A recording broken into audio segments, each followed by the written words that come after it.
आपके पास actually e commerce website है और आप समझ नहीं पाते हो कि ई कॉमर्स वेबसाइट के अंदर में जब भी कोई प्रोडक्ट को प्रमोट करना लगता हो तो ये लिमिटेड बन जाता है, नहीं तो नॉट लिस्टेड बन जाता है, नहीं तो सस्पेंड हो जाता है, नहीं तो मर्चेंट सेंटर जो है ना, शॉपिंग मर्चेंट सेंटर के अंदर तो ये सारे चीज एक्चुअली अनवेरीफाइड हो जाता है, नहीं तो आपका गूगल एड अकाउंट सस्पेंड हो जाता है। और जब मर्चेंट सेंटर सस्पेंड हो जाता है तो मुश्किल हो जाता है जब आप एक न्यू अकाउंट फिर से दोबारा बनाने के लिए कोशिश करते हो, राइट। तो ई कॉमर्स और ड्रॉप शिपिंग बिजनेस के लिए अगर आप गूगल एड अकाउंट चलाना चाहते हो और कैसे ऑप्टिमाइजेशन करना है और आपको वेबसाइट के अंदर क्या क्या चेंजेस लाके आप गूगल एड अकाउंट को बेहतर बना सकते हो और मर्चेंट सेंटर के थ्रू आप आपका प्रोडक्ट जो है ना ऑनलाइन के थ्रू आप एक्चुअली बेहतर बना सकते हो, इस वीडियो के अंदर काफी सारी इंफॉर्मेशन आपको सीखने को मिलेंगे। अगर आपको पास एक्चुअली एक ई कॉमर्स वेबसाइट है तो वीडियो पूरा देखने के बाद आपको पता चल जाएगा। तो हाय, मैं प्रोफेशनल परफॉर्मेंस मार्केटिंग एग्जीक्यूटिव। अगर आपको गूगल एड अकाउंट और मर्चेंट सेंटर की सेटिंग और सर्विस और एक्चुअली ई कॉमर्स मार्केटिंग के लिए अगर आपको एक गूगल एड एग्जीक्यूटिव और मेरा एड एग्जीक्यूटिव की जरूरत है तो आप मेरा साथ यहाँ पर नंबर के थ्रू बातचीत कर सकते हैं। चलिए शुरू करते हैं कि ई कॉमर्स के अंदर ऐसे कौन सा पॉलिसी है जो आपको मेंशन करना चाहिए। सबसे बड़ी बात है कि ई कॉमर्स के अंदर सबसे ज्यादा जो प्रायोरिटी होता है कि आप कस्टमर को कैसे शिपिंग डिलीवरी करते हो,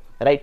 मैंने ज्यादा केस में देखा है कि शिपिंग और डिलीवरी के हिसाब से कस्टमर जो है ना वेबसाइट जब बनाता है तो सस्ते वाला बनाने के चक्कर पे चला जाता है और वेबसाइट को अच्छी तरह क्वालिटी वाला जो कंटेंट प्रेजेंटेशन है ना वो करते नहीं है। तो फिर जब आप आपका बिजनेस हाई प्रायोरिटी के हिसाब से लॉन्ग टर्म के हिसाब से चलना चाहते हो तो सस्ते वाला चक्कर छोड़ दीजिए। पहले आप आपका वेबसाइट की जो प्रोडक्ट है ना वो क्लियरिटी रखिए। मैंने काफी सारे लोगों को एक्चुअली गूगल एड अकाउंट चलाने से पहले जब मैं ई कॉमर्स वेबसाइट देख लेता हूँ, आई मीन शॉपिंग साइट की बात करो, तो पिक्चर क्वालिटी ऐसा नॉर्मल है और पिक्चर के साथ जो असली जो प्रोडक्ट है ना वो बैकग्राउंड के रिलेटेड इतना तरीके से मतलब मैच नहीं करता कि क्लियरिटी नहीं है कि कौन सा प्रोडक्ट है, बैकग्राउंड के अंदर कुछ दूसरा प्रोडक्ट भी दिखाई देता है। तो ये पहले गूगल एड अकाउंट चलाने से पहले आपको प्रोडक्ट जो क्लियरिटी है ना वो करना चाहिए। दूसरा नंबर, आप शिपिंग जो डिलीवरी देते हो कस्टमर को एश्योर नहीं करते, मतलब कोई श्योरिटी नहीं देते कि कितने दिनों से ये प्रोडक्ट डिलीवरी हो सकता है, क्योंकि काफी सारे लोग ऐसे लिखते हैं कि ऑन टाइम प्रोडक्ट डिलीवरी, पर बाद में दिखा जाए तो पर्टिकुलरली कोई टाइमिंग मेंशन नहीं है कि ये इसके अंदर चला जाएगा। आप गूगल अकाउंट चलाते हो तो गूगल जब आपको वेबसाइट रीड करने के लिए आते हैं, इंडेक्स करने के लिए आते हैं, तो पता ही नहीं चलता कि ये शिपिंग एड्रेस तो ठीक है,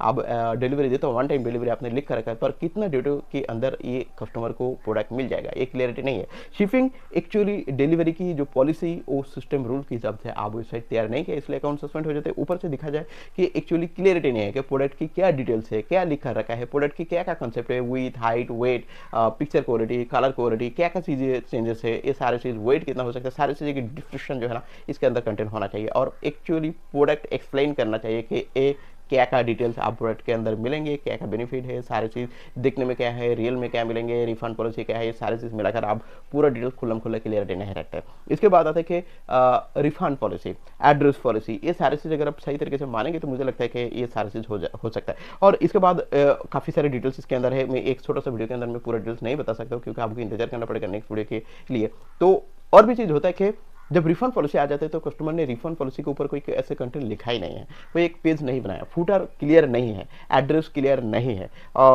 अगर ब्लॉग की बात करें या वेबसाइट की डिक्लेरेशन की बात करें, आप जब एक्चुअली कॉन्टैक्ट डिटेल्स गैदर करते हो कस्टमर के यूजर आईडी पासवर्ड के हिसाब से, फोन नंबर ईमेल के हिसाब से है, तो प्राइवेसी पॉलिसी आपने क्या लिखा रखा है, क्या ये डाटा कोई दूसरा थर्ड पार्टी एजेंसी के साथ शेयर किया जाता है, नहीं जाता है। आप एक्चुअली था ये यूजर डाटा जब आप गैदर करते हो, मीन इन्फॉर्मेशन ले लेते हो, ये कैसे तरीके से आप इस्तेमाल करते हो ये भी आप गूगल को क्लियरिफाइड नहीं बताया है। तो ये सारी चीज आपको ठीक करना चाहिए। और मोबाइल रिस्पॉन्सिव की बात करें तो लोग शॉपिंग एड साइट बनाते हैं, सिर्फ वेबसाइट जो है ना ये कंप्यूटर रिलेटेड वेबसाइट के हिसाब से ठीक ठाक दिखाई देता है, पर जब लोग मोबाइल के थ्रू ये वेबसाइट विजिट करना शुरू कर देते हैं तो वो बेसिक लेवल डेस्कटॉप की व्यू के हिसाब से ही दिखाते हैं, तो मोबाइल रिस्पॉन्सिव भी परफेक्ट नहीं होता है, इसी कारण भी आपको बहुत सारे ऐसे कस्टमर लॉस हो जाता है। तो ऐसे बहुत सारे ई कॉमर्स ड्रॉप शिपिंग के बिजनेस के लिए पॉलिसी तैयार किया है गूगल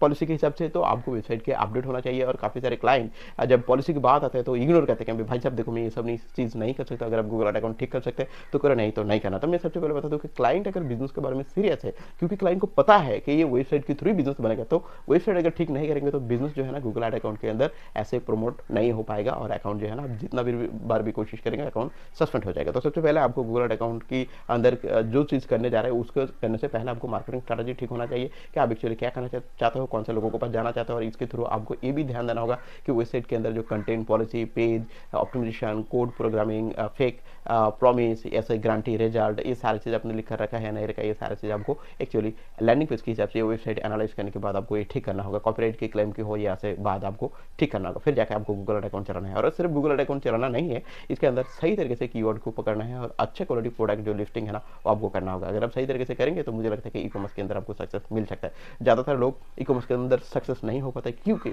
वेबसाइट की ठीक ठाक मेंटेन नहीं कर पाता है। तो अगर आप चाहते हो कि मैं ई कॉमर्स बिजनेस जो है ना वो गूगल एड कैंपेन के थ्रू प्रमोट करना चाहता हूँ और मार्केटिंग करना चाहता हूँ, तो मेरा पर यहाँ पर जो व्हाट्सएप नंबर दे चुका हूँ, आप चाहे तो कॉल कर सकते हैं और बेनिफिट ले सकते हैं। तो सर्विस रिलेटेड अगर आपको इंक्वायरी है तो कॉल कर सकते हैं। न्यू वाला वीडियो के साथ आपको मिलेंगे अगर आप गूगल एड अकाउंट पॉलिसी के ऊपर कुछ सीखना चाहते हो और जानना चाहते हो, राइट। तो थैंक यू वीडियो पूरा देखने के लिए।